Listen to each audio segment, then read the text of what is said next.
बहुत कुछ अंतर है।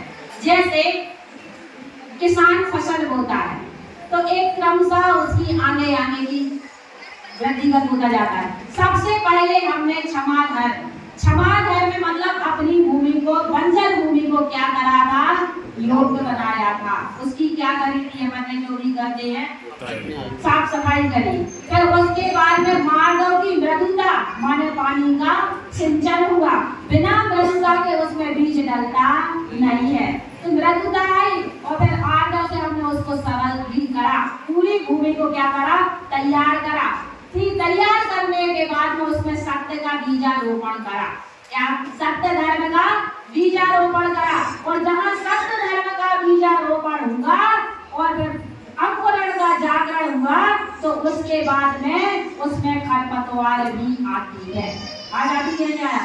जब आप बीज, बंजर भूमि में खरपतवार पैदा नहीं होगी, लेकिन आप जब बीज डालेंगे तो उसमें अनावश्यक पेड़ पौधे भी आते हैं कि नहीं आते?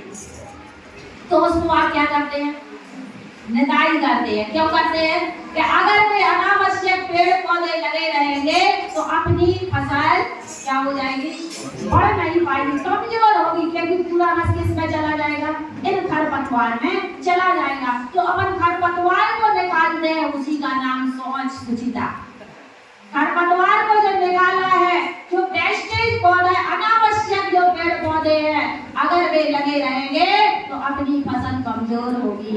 गुरुदेव कहते हैं अगर ये लोभ की खरपतवार पैदा होगी, इच्छाओं की खरपतवार रहेगी तो अपनी फसल क्या हो जाएगी, कमजोर हो जाएगी। इसलिए अपन ने स्वच्छ धर्म में सारी सुचिता और पवित्रता को बाहर किया, माने प्रकट किया था और विकारों का परिमार्जन किया था। अब आपका अंकुरण हो गया, पौधा हो गया। अब विषय चोर बहु, विषयों के चोर चारों तरफ घूमते हैं, तो आप क्या करते हैं अपनी फसल के लिए? कुछ लगाते ना, बागड़ लगाते ना। कोई संयम, नियम संयम की बागड़, माने जो बागड़ लगाते हैं उसका नाम संयम है। संयम की बागड़ लगाई जाती है, क्यों लगाई जाती है? कि अपने फसल को नुकसान ना हो। जो हमने अपने स्वभाव का बीजारोपण करा है, श्रद्धा का बीजारोपण करा है, आत्म स्वरूप की हमने जो लगन लगी है, वो बीजारोपण क्या हो जाए, खराब ना हो जाए, हमारी फसल नष्ट ना हो जाए, इसलिए संयम की बागड़ लगाई। अब इसके बाद में तप का मतलब है धूप चाहिए है। फसल के लिए क्या चाहिए? धूप भी चाहिए है, पानी भी चाहिए है। अगर वो तपेगी नहीं तो फसल का दाना अच्छा नहीं है, फसल अच्छी नहीं आएगी। एक किसान कहने लगा भगवान से कि भगवान, जिन 4 महीना को इंतजार बहुत कठिन को रहता है, बीज डालो फिर इंतजार करो, हमारी तो जल्दी फसल आ जाए, है ना? आप तो ऐसा उपाय बताओ कि जल्दी फसल आ जाए, बस एक ही वरदान चाहिए। उन्होंने कहा कि ठीक है, तुमने अगर मांगा है तो उसने कहा कि हमें कुछ भी सहन ना करना पड़े, ना सर्दी, ना गर्मी, ना भूख, ना प्यास, और हमारी फसल पक जाए। उसने कहा कि ठीक है। उसकी 4 महीने की जगह पर उसकी 1 महीना में फसल आई किसान की, लेकिन उसने देखा कि क्या फली तो हुई लेकिन उसमें बीज है, पकाई नहीं है। क्यों? क्योंकि उसमें तपस्या हुई नहीं है, तप किया ही नहीं है।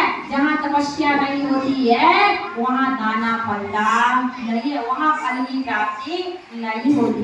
फल की प्राप्ति कहाँ होती है? जो तप करता है ना, जो तपता है उसके लिए मिलता है, जो तप नहीं करेगा उसके लिए नहीं मिलता। इसलिए अपने पास में बहुत इच्छाएं हैं, उन इच्छाओं को क्या करना है? अब संतोष वृत्ति धारण करना है। संतोष जीवन में हो, उसी का नाम उत्तम तप धर्म है। तो जो 12 प्रकार के तप है, इन 12 प्रकार के तपों में अपने को मन लगाना है, उसे अपने जीवन में धारण करना है। क्योंकि ये तप अगर हमारे जीवन में प्रकट होता है तो उससे कर्मों की निर्जराई होती है। तो हमें कर्मों की निर्जराई करना है कि नहीं करना? कर्मों की निर्जराई तो तपस्या से होगी।